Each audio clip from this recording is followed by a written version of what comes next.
Mutiara Pagi Pro 1.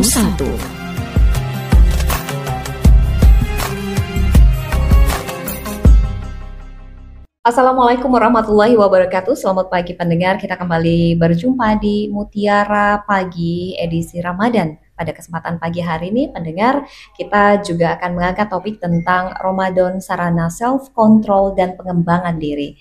Pendengar dan juga pemirsa RRI Sumeneb.net, salah satu aspek terpenting dari puasa adalah kontrol diri. Kontrol diri adalah kemampuan individu untuk memandu, mengarahkan, dan juga mengatur perilakunya dalam menghadapi stimulus sehingga menghasilkan akibat yang diinginkan dan menghindari hal yang tidak diinginkan. Seorang ahli psikologi agama mengungkapkan bahwa orientasi religius intrinsik dapat memiliki konsekuensi positif, termasuk terhadap variabel kepribadian seperti kontrol diri, kecemasan, keyakinan irasional, depresi, dan sifat yang lain. Dan apakah puasa adalah ungkapan orientasi religius intrinsik dan dapatkah puasa meningkatkan self-control atau kontrol diri? Pagi ini saya sudah bersama dengan Ustadz Faisal Rinzani. Selamat pagi, Assalamualaikum Ustadz. Selamat pagi, Waalaikumsalam warahmatullahi wabarakatuh. Apa kabar pagi hari ini Ustadz? Alhamdulillah, khair, sehat.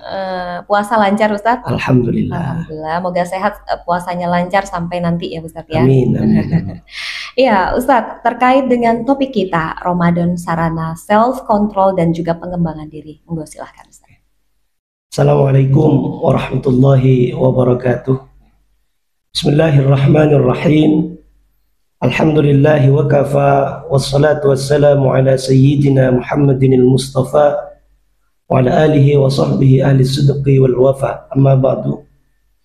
Para pemirsa RRI yang dimuliakan Allah, pada kesempatan kali ini saya akan menyampaikan materi tentang puasa sebagai sarana self-control dan pengembangan diri, di mana puasa memiliki banyak manfaat sebagaimana yang disampaikan oleh Izzuddin Abdul Aziz Abdul Salam As-Sulaimi di dalam kitabnya Maqasidus Shaum.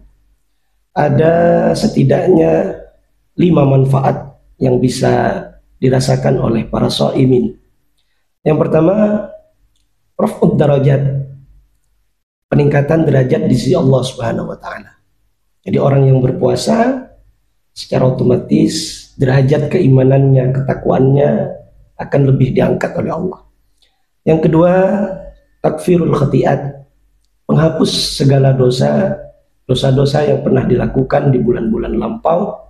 Maka dengan berpuasa di bulan Ramadan secara otomatis akan menghapus dosa-dosanya. Yang ketiga, kasrus syahwat, pengendalian diri dari hawa nafsu. Nah, ini yang akan kita bahas lebih rinci nantinya, bahwa puasa adalah salah satu sarana untuk dijadikan sebagai self-control, pengendalian diri dari hawa nafsu. Yang keempat, takfirus shadaqat, di mana bulan puasa atau dengan berpuasa kita memiliki peluang yang banyak untuk memperbanyak sedekah. Dan yang terakhir, al-inzijaru an khawatiril ma'asi wal mukhalafat, yakni peningkatan ketaatan dan rasa syukur kepada Allah serta menahan diri dari bisikan untuk berbuat maksiat dan perbuatan-perbuatan yang dilarang. Setidaknya ada 5 berdasarkan yang disampaikan oleh Izzuddin Abdul Aziz Abdul Salam di dalam kitabnya Maqasidus Shaum. Selanjutnya, menurut Abdullah Sirajuddin Al-Hasani di dalam kitabnya As-Siyam, manfaat dari berpuasa juga ada 5. Yang pertama, puasa adalah cara untuk menyehatkan tubuh dan menjauhkan dari segala penyakit. Maka ini yang berkaitan dengan fisik atau secara biologis. Yang kedua, manfaat dari puasa adalah menjernihkan serta merasionalkan pikiran dan meningkatkan daya ingat. Jadi orang yang berpuasa, pikirannya akan lebih jernih dan tenang, serta akan mudah mengingat sesuatu. Biasanya para santri jika menghafal Al-Quran, menghafal hadis-hadis, itu akan lebih mudah jika dengan berpuasa. Yang ketiga, meringankan anggota tubuh. sangat jelas ini manfaatnya bisa dirasakan karena memang ketika kita berpuasa kita mengurangi makan dan minum. Yang keempat, menjadi sarana untuk melemahkan pengaruh setan dan menekan hawa nafsu. Sama sebagaimana yang tadi disampaikan oleh Syekh Izzuddin bahwa salah satu manfaat dari puasa adalah kasrus syahwat, menahan hawa nafsu. Yang terakhir, menjadi sebab tergabulnya harapan dan doa-doa. Orang yang berpuasa maka doa-doanya akan lebih mudah untuk dikabulkan oleh Allah Subhanahu wa taala. Setidaknya itu beberapa manfaat dari berpuasa di bulan Ramadan. Selanjutnya, bagaimana korelasinya dengan self control? Maka saya di sini mengutip dari Ibnu Qudamah Al-Maqdisi yang mengatakan bahwa inna siyama yuta'ifus syahwat wa yuhaddi'u naza'atin nafsi fahuwa sababun lisukunil qalbi wa tuma'ninatin nafsi. Sesungguhnya puasa itu melemahkan syahwat dan menenangkan gejolak nafsu sehingga menjadi sebab ketenangan hati dan ketenteraman jiwa. Nah, inilah gambaran bahwa berpuasa di bulan Ramadan menjadi sarana self control, pengendalian diri dengan menekan syahwat kita. Maka dengan menekan syahwat kita memiliki peluang untuk mengembangkan diri kita dengan semisal memperbanyak perbuatan-perbuatan yang positif di bulan Ramadan, atau memperbanyak sedekah, memperbanyak zikir, memperbanyak membaca Al-Quran. Ini menjadi potensi awal untuk mengembangkan diri kita menjadi manusia yang lebih baik. Maka dari itu kasrus syahwat harus bisa kita optimalkan di saat kita berpuasa di bulan Ramadan. Mungkin itu sekilas dari pembahasan kita kali ini. Ya, Ustadz Ronzi, mengapa self control itu penting diterapkan di diri kita khususnya di bulan Ramadan ini? Pertama, peluangnya cukup besar, baik secara biologis maupun secara batin. Secara biologis, dengan kita mengurangi makan dan minum, maka secara otomatis fisik kita akan terfokus kepada perut kita. Yang kedua, peluang yang kedua adalah secara batin, kita punya peluang dengan berpuasa, batin kita akan lebih tenang, batin kita akan lebih terkontrol. Nah, maka daripada itu, ini peluang yang jangan disia-siakan. Gitu.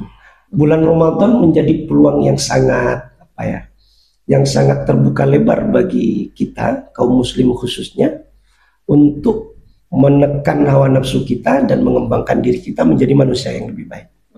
Karena ini hanya terjadi 1 tahun 1 kali. Bulan yang penuh keistimewaan. Bulan yang penuh keistimewaan. Allah sudah menyediakan nih, ini loh pahala, tinggal bagaimana kita mau tidak mengambilnya dan memanfaatkan waktu sebaik mungkin. Gitu ya. Dan untuk masalah self control ini sendiri, Ustadz, barangkali juga ada esensinya dengan saat kita berpuasa, ketika kita bisa mengendalikan diri, kita bisa sabar, kita bisa tawakal dan juga istiqomah menjalankan ibadah puasa Ramadan. Ini juga berdampak baik untuk keseharian kita di dalam menjalankan keseharian kita, begitu ya, Ustadz? Betul, karena memang itu tujuan utama berpuasa. Tujuan utama kita berpuasa adalah bagaimana kita mampu mengendalikan diri. Ketika kita mampu mengendalikan diri secara penuh, maka ketika memasuki bulan Syawal, akhir daripada bulan Ramadan, itulah puncak kemenangan sejati. Nah, berbeda dengan mereka yang tidak berpuasa. Makanya dalam perintah Allah di Al-Quran terkait dengan perintah berpuasa, di sana disebutkan kutiba alaikumusiyam itu dengan kalimat ya ayyuhalladzina amanu, bukan ya ayyuhal muslimun, tapi hai orang-orang yang beriman. Lah, orang-orang beriman ini siapa? Tentu orang-orang yang pilihan. Pilihan artinya orang-orang yang mau melaksanakan perintah Allah dan menjauhi larangannya, termasuk berpuasa. Lah, ketika dia menekan hawa nafsunya dengan berpuasa, maka akan berimpact positif nantinya ketika di bulan Syawal. bagaimana perilakunya pasti akan berubah. Iya.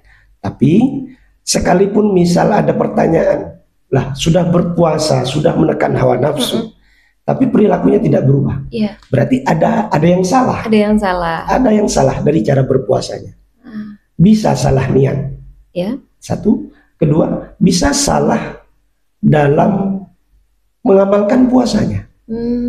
Artinya puasanya hanya berhenti pada puasa dohir saja, tidak pada puasa batin. Misal berpuasa secara dohir tapi batinnya masih mengumpat, batinnya masih melakukan hal-hal yang dilarang oleh syariat, kayak iri, dengki, atau mencaci maki, mengolok-olok orang lain, maka puasanya akan sia-sia. Makanya oleh Syekh Izzuddin tadi disarankan kita jangan pernah menyia-nyiakan puasa. Ulama salaf ketika hendak berpuasa atau hendak datang bulan Ramadan, doanya sangat jelas. Allahumma inna nas'aluka salamatan ila Ramadan. Ya Allah, selamatkanlah kami sampai datangnya bulan Ramadan. Yang kedua, Allahumma ja'al salamatan minna Ramadan. Jadikanlah Ramadan itu selamat untuk kita. Tujuannya apa? Ya biar tidak sia-sia Ramadan. Yang terakhir, jadikanlah bulan Ramadan ini tempat amal-amal kita diterima. Artinya para ulama salaf itu menginginkan bulan Ramadan ini menjadi bulan yang istimewa, bulan yang tidak sia-sia untuk dirinya, sehingga dia melakukan segala sesuatu yang positif itu tadi. Sehingga ketika kita berpuasa bukan hanya lapar dahaga saja, tapi including semua ini. Betul, Ustaz, ya. Sama seperti tadi yang disampaikan tentang kontrol diri atau self control, itu sama halnya seperti kita bercermin ya Ustadz ya. Betul. Kita mempelajari diri kita sendiri dulu. Kita tahu bagaimana baik buruknya kita memperbaiki diri kita sendiri, kemudian baru mungkin ke orang lain. Sama seperti kontrol diri gitu ya. Kita ketika kita sudah pandai mengontrol diri, memanage perasaan, barangkali kita juga bisa mengontrol, atau dalam kutipan di sini adalah memimpin ya. Betul. Gitu. Nah, makanya puasa itu memang disyariatkan bukan untuk golongan jamaah, tapi untuk masing-masing individu yang beriman. Tujuannya apa? Ya karena itu tadi, ini untuk perbaikan dirinya, bukan orang lain. Termasuk nanti ketika dia akan menunaikan zakat. Gitu. Jadi sama, tidak memandang dia fakir, dia miskin, maka ketika di akhir bulan Ramadan dia sudah wajib menunaikan zakat fitrah. Artinya ibadah ini, baik puasa ataupun Ramadan, adalah ibadah untuk dirinya, bukan untuk orang lain. Adapun nanti berimpact kepada orang lain, itu bagian bonus dari bonus keutamaan bulan Ramadan itu sendiri. Misal kita menyiapkan buka puasa ternyata lebih, kita bagikan kepada orang lain. Nah itu bonus bagi orang lain. Tapi sekalipun itu diberikan kepada orang lain, pahalanya untuk diri kita, bukan untuk orang lain. Iya. Plus lagi nih satu ini ya, apa namanya, keutamaan di bulan Ramadan, dapat lagi pahala. Betul. Gitu. Nah, makanya salah satu peluang dengan self control itu tadi, kita harus memperbanyak pekerjaan-pekerjaan yang positif yang kita lakukan agar pengembangan diri kita optimal. Iya, kalau untuk di psikologi barangkali Ustadz, ketika kita membahas tentang self control, ketika kita tidak bisa mengendalikan diri, itu bisa berakibat pada gangguan kejiwaan pada kita. Kalau untuk di spiritual sendiri seperti apa Ustadz? Barangkali ketika kita harus menyeimbangkan antara hablum minallah dan juga hablum minanas. Nah, ketika self control ini tidak dalam kondisi baik, maka dalam perspektif Islam itu pasti akan berdampak kepada perilaku keseharian.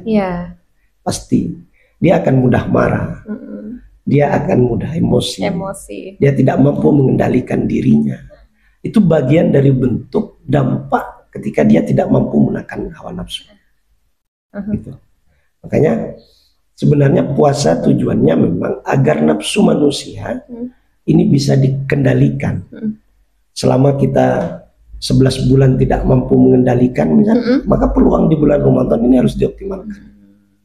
Reset lagi, Iya. ya, di reset lagi. Kita harus restart memang dari awal. Makanya ada istilah ketika kita masuk di bulan suci, ketika kita masuk di bulan Syawal, kita sudah seperti bayi yang baru lahir. Nah, istilah itu benar. Pertama, karena dosa kita sudah dihapus. Yang kedua, kita baru saja menekan hawa nafsu kita, lalu kita mengembangkan diri kita menjadi manusia yang lebih baik. Nah, makanya ketika bulan Syawal kita menuju kemenangan dan kita kembali fitrah. Barangkali kalau di kalender Hijriah itu refleksi di tahun baru. Betul. Nah, kalau yang ini sama ya, Ustadz ya? Bisa. Refleksi dan juga resolusi nanti setelah ini mau ngapain gitu. Betul. Yang pasti kita akan menjadi manusia yang lebih baik lagi. Amin, mudah-mudahan ya Ustadz ya. Amin. Tapi kadang gini Ustadz, kita tidak punya niat jelek pada orang lain. Kita membersihkan diri bismillah ketika kita melangkah keluar dari rumah mau beraktivitas gitu. Ustadz, kita tidak ada niatan jelek dari rumah. Tapi kadang ada aja yang memicu. Sehingga kadang mohon maaf kita terlontar kata yang tidak menyenangkan untuk orang lain. Tapi dalam artian bahwa kita nggak tahu kalau apa yang kita sampaikan itu atau kita lontarkan itu tidak menyenangkan buat orang lain dan bahkan menyakiti orang lain. Itu seperti apa Ustaz? Untuk menjadi manusia yang lebih baik dan mendapatkan derajat yang lebih baik di sisi Allah, memang ujiannya itu banyak. Nah, itu bisa jadi salah satu ujiannya. Jadi kita memang, misal kita ingin sedang berbenah, ingin menjadi manusia yang lebih baik. Ternyata ada godaan. Ada yang mengganggu kita dengan cara yang tidak kita senangi. Nah, disitulah ujian bagaimana self control itu bisa kita lakukan dengan maksimal. Gitu. Kalau sekiranya tidak mampu, maka ulama-ulama mengajarkan kalau tidak mampu, misal dalam kondisi marah, ya berwudu. Tidak mampu dengan cara berwudu membaca Al-Quran. Tidak mampu lagi, ya sholat.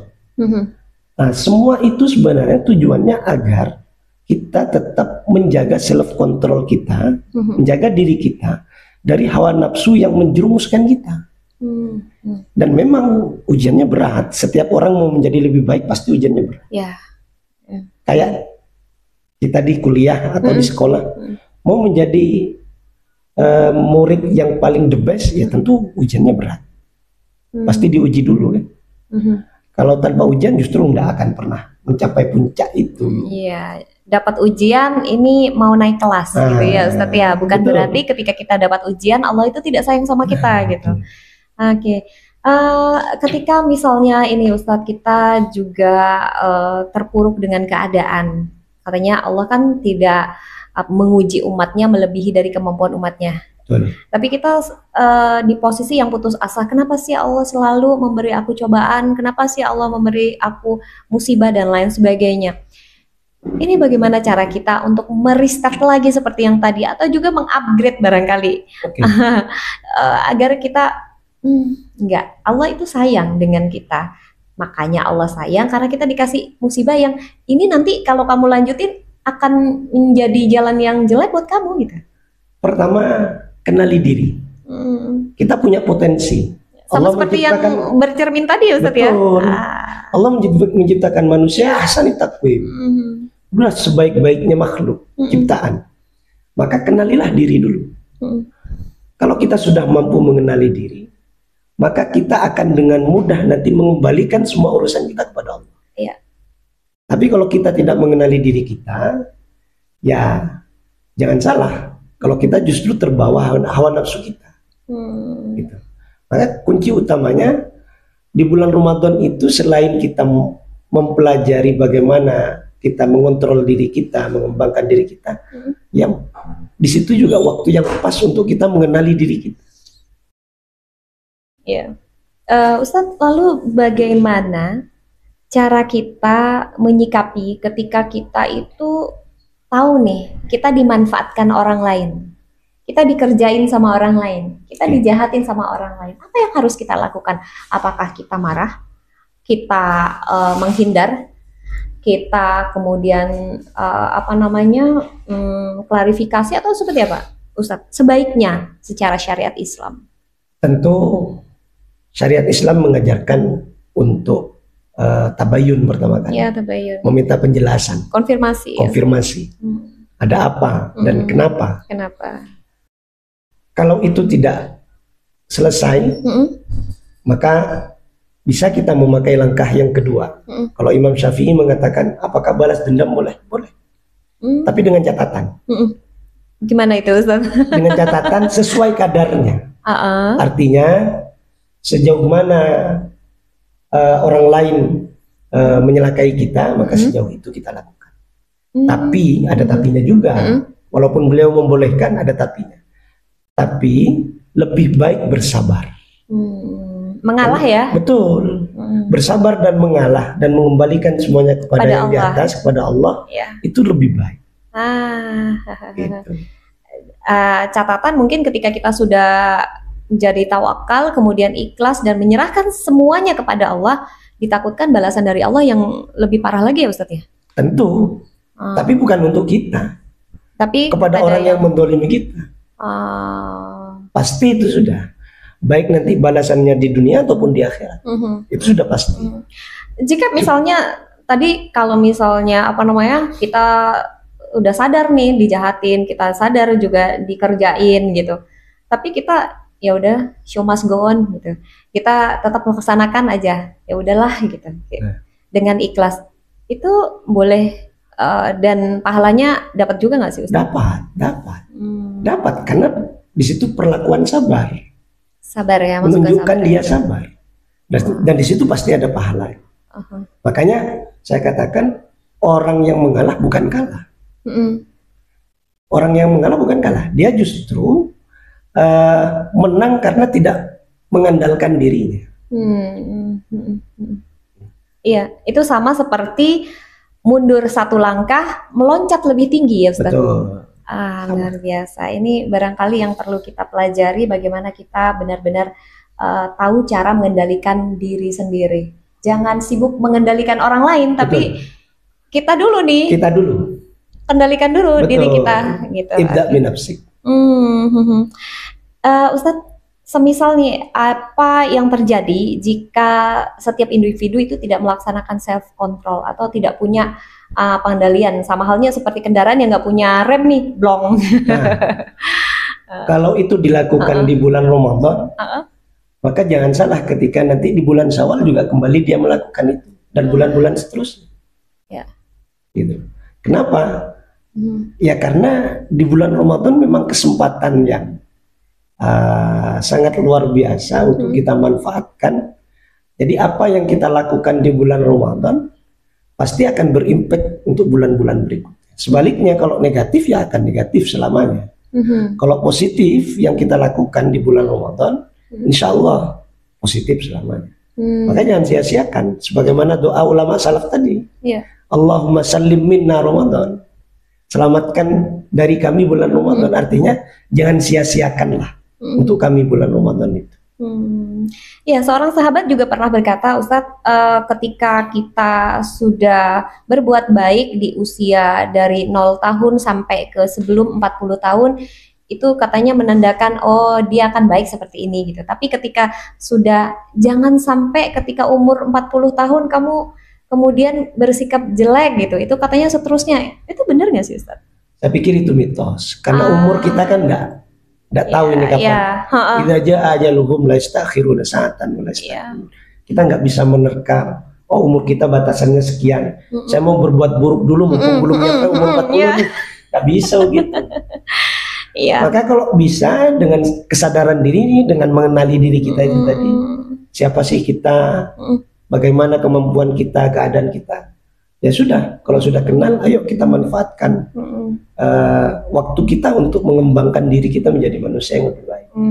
Barangkali kita juga bisa belajar dari apa yang dikatakan oleh sahabat tadi. ketika kita sudah mulai belajar bersikap baik sejak dini gitu ya Ustadz ya.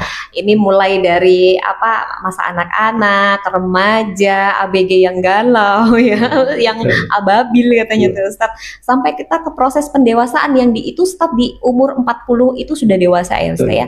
Itu mungkin pikirannya lebih ini lagi lebih terbuka. Ya, barangkali seperti itu ya Ustadz ya. Secara kalau, logika mungkin. Kalau secara ilmu psikologi memang begitu. Jadi apa yang dilakukan sejak dini, maka itu akan melekat sampai dia nanti dewasa, sampai seterusnya. Makanya anak-anak ketika dini itu betul-betul diberikan stimulan yang baik. Gitu. Di masa-masa golden age ya. Di masa-masa golden age-nya itu. Sehingga nanti ketika dia dewasa, dia mampu merekam itu dan dia mampu melaksanakannya. Kalau secara psikologis begitu, tapi kalau yang tadi mitos itu nggak ada di hadis, nggak ada di dalil ya Ustadz ya. Jadi bersikap atau berbuat baik itu sejak dini itu mengajarkan kita menanam kebaikan sejak usia dini. Betul. Gitu. Nanti pohonnya juga berbuahnya bagus. Betul. Ya Ustadz ya, lebat dan bisa dimanfaatkan oleh orang banyak. Ustadz, barangkali ini yang terakhir Ustadz terkait dengan topik kita Ramadan, sarana self control dan juga pengembangan diri. Ustadz silakan sebagai closing statement. Ya.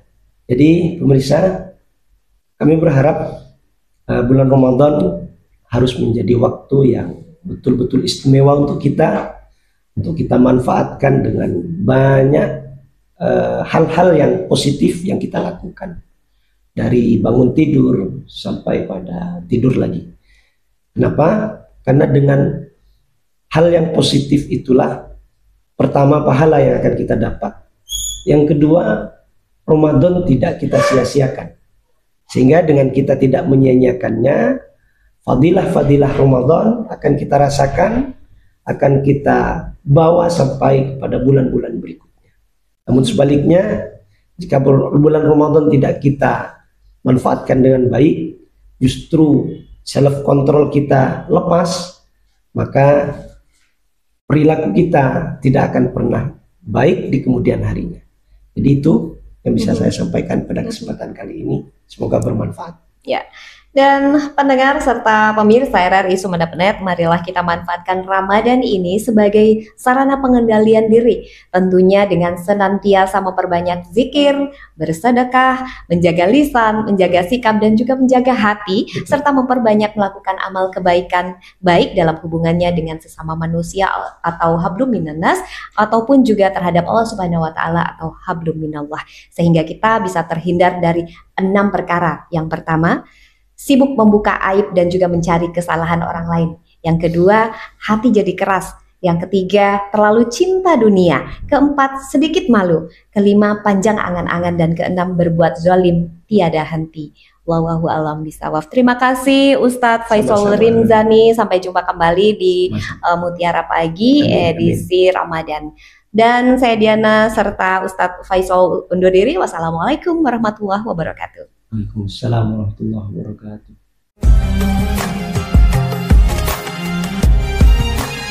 Mutiara Pagi Pro 1.